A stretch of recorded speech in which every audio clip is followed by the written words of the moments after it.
Tunghayan naman natin ang mga balita mula sa Visayas.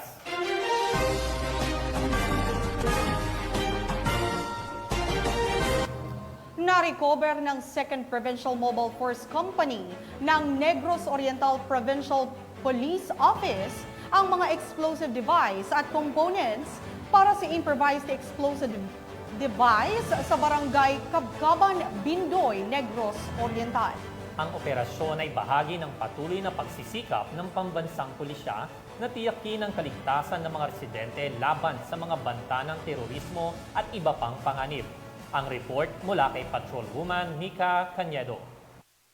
Na-recover ng 2nd Provincial Mobile Force Company, Negros Oriental Police Provincial Office ang explosives at IED components sa sitio Kampong Oy, Barangay Cabcaban, Bindoy, Negros Oriental noong ika-28 ng Agosto taong kasalukuyan. Ayon kay Police Major Ronnie Solomon Bantolio, Officer in Charge ng 2nd PMFC, Negros Oriental Police Provincial Office, bandang 2:10 ng hapon nang magsagawa ng combat operation ang mga otoridad na nagresulta sa pagka-recover ng 2 piraso ng IED's main charge, 3 glass amber bottles, 1 piraso ng improvised plastic cup, 1 detonating cord, 5 piraso ng speaker wire, 5 piraso ng 9-volt batteries at 1 12-volt motorcycle battery. Samantala, ang mga na-recover na mga kagamitan ay ito turn over sa Provincial EOD and K9 unit para sa dokumentasyon at tamang disposisyon. Ang matagumpay na operasyon ay bunga ng pinagsanib pwersa ng 2nd PMFC Negros Oriental Police Provincial Office, RID-7, PIU Negros Oriental Police Provincial Office at PIT RIU-7. Good day everyone, I'm Police Major Ronnie Bantolio, YC Force Commander of the 2nd Provincial Mobile Force Company, Negros Oriental Provincial Police Office.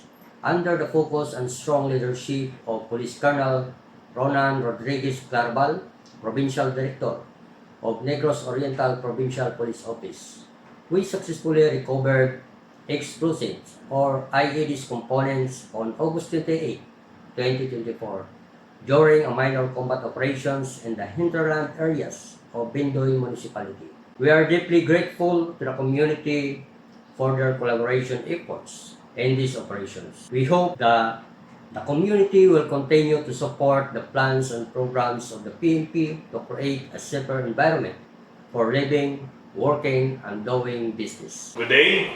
I'm Police Colonel Ronan Rodriguez Clarabal, the Provincial Director of Negros Oriental Police Provincial Office. I'm here to update you on a recent significant operation conducted by our team. On August 28, 2024, the 2nd Provincial Mobile Force Company, in coordination with the Provincial Intelligence Unit of our Police Provincial Office, successfully recovered several dangerous items, including components of improvised explosive devices used by communist terrorist groups in sitio Kampong Oy, Barangay Cabcaban, Bindoy, Negros Oriental. This operation continues to showcase our resolve as part of the unwavering commitment of our police officers in ensuring security and safety.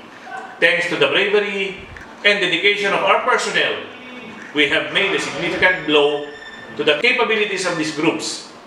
To all involved, I commend your efforts.